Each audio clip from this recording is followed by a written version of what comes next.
Y'all, let's start this up and use this smoker for the first time. So I'm going to do a burn off. This is my first time ever messing with any sort of smoker, so bear with me. These are the wood pellets that I decided to go with. Just seemed like a safe bet. I don't know. We'll find out. So the first thing you want to do is you want to have your hopper plugged in. There she is. And then you're going to want to take these racks out that you just spent quality time putting together. So let's do that.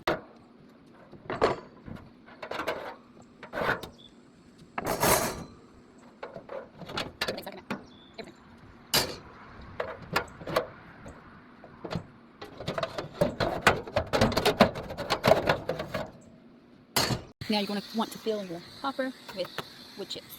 Okay, so now it's already plugged in. I'm going to want to turn the power button on. Hear the bands. And I think turn it down to the lowest setting. It's 180. Go ahead and hold this prime button in. And what that does is that pushes wood pellets that are into that, I think it's called auger. So, should hear a drop. Have to hold this in. And just sitting here working on my tan while we wait. That P setting, that is for use when you are smoking, you're using your smoker and it's cold outside.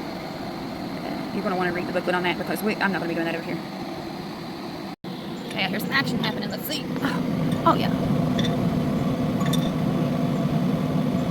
I'm going to hold that in until I see flames. Okay. Still holding that in. Got smoke. It smells good, actually.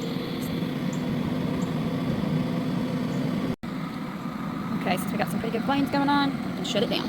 And to shut this down, you just simply gotta hold the power button in to turn it off, press and release to start it. So now I'm hoping that this is cooled off enough for me to put it back together without getting burned. Let's see.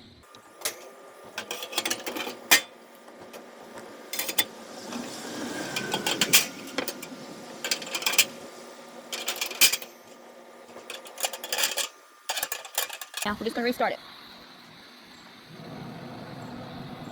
Temperature's already at 120. 115. It did say 120 because I literally just turned it off. So give that a second. We should have some white smoke. And then it says once the white smoke is gone, well, not yet because I didn't read the manual. I watched a video. Once we get the white smoke and the white smoke is gone, then we can turn the temperature to 150, close the lid. And that will create the burn off. You start your timer for about 30 to 45 minutes once 350 temp is reached. So there's the white smoke. Okay, so you need to be doing this with the lid open. If you don't, I think it could blow up. To prevent that, you leave the lid open while this is starting up. There's the white smoke. Let me get on the other side. Okay, so there's the white smoke. Let's let that disappear, and then we'll close the lid. Also, with your wood pellets, you're not supposed to leave those in the bag for storage. You're supposed to put them in an airtight container. I did not know that, so mine will be staying in the bag until I go get an airtight container. Can you hear it? Okay, what I have to do, my timer did go off. It's been longer than 30 minutes. We're going to turn it off.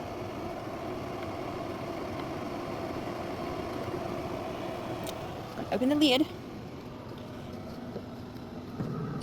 That's hot. Hold on. It's probably hot from like the sun is directly hitting it. So, okay, I'm going to give that a few minutes to cool off, and then I'm going to season it. In all honesty, I probably should have done this a different day than the actual cooking, but I mean, time restraints, you know, and some error in the planning, let's be honest. Okay, so it is shut down, the fan's still running. It'll take a few minutes for it to shut off. You can see the flames, so I'm going to give that time to do its thing. Okay, the smoker is cooling down because I have to season it, apparently. I've seen some people do it, and seen some people not do it. I seasoned my Blackstone, so I'm just going to go ahead and do it. I mean, it's not something I'm going to have to do all the time, so why not just spend the time and do it now? I'm going to do it with my Blackstone grill spray. I know I'm throwing all kinds of brands at you and different things, but I ain't on nobody's payroll at this point, so I can do what I want. This is what I want to do because it's what I have on hand, and why am I going to go buy another thing when I already have this? I'm not doing that. This is a 3-in-1. I'm going by memory, pretending that I can see this without my glasses. My memory's shit too. Hold on. It is a Cook, Protect, and season 3-in-1 formula. Now, if this will help protect the Blackstone, as hot as that thing gets, I feel like it's going to do good on the Pit Boss smoker. And pardon my skin, I'm still on this tretinoin journey, the beginning of it, and it's, we're purging. That's my rabbit trail for the day. I'm not the only one, but it's a rabbit trail. Okay, let's go check on the smoker. Okay, so I feel like it's cool enough. It's been about 10 minutes. There's no fire. Oh, I need to close that. Hold on. I feel like there might be something missing here. Something that is used to move that over, but I don't know, who knows. My husband put this together for me, so I don't know. Okay, so I removed that grate out of the way. Is it really hot? No, but... Okay, let's spray this. The reason I did that is I don't want any oil to get down in there where the flames are. Now, just putting on a good coat on all of the grates and the sides. Can y'all see that? And don't forget the lid. Okay, now. Okay, so the heavy white smoke has stopped. Now, I'm just gonna push this button. See the temperature there, 210, 215. I'm gonna pop it up to 350. Press the button again to set it. Close this lid. Close this lid. And then I'll start a timer once that has reached, it says 115, once it says 350. Okay, so it has been about another 45 minutes since I seasoned this Pit Boss. Let's see what's going on.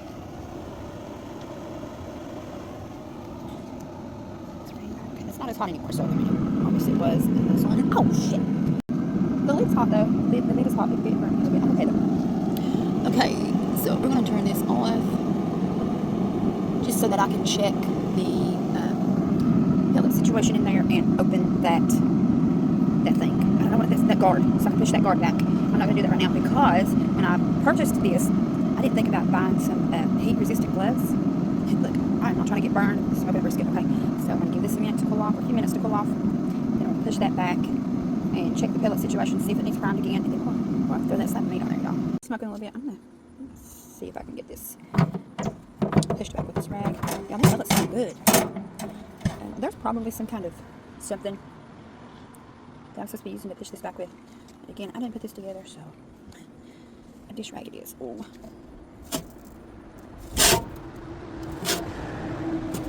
Okay. A lot of these videos, while people are giving their, sorry, that was a little too close up and personal.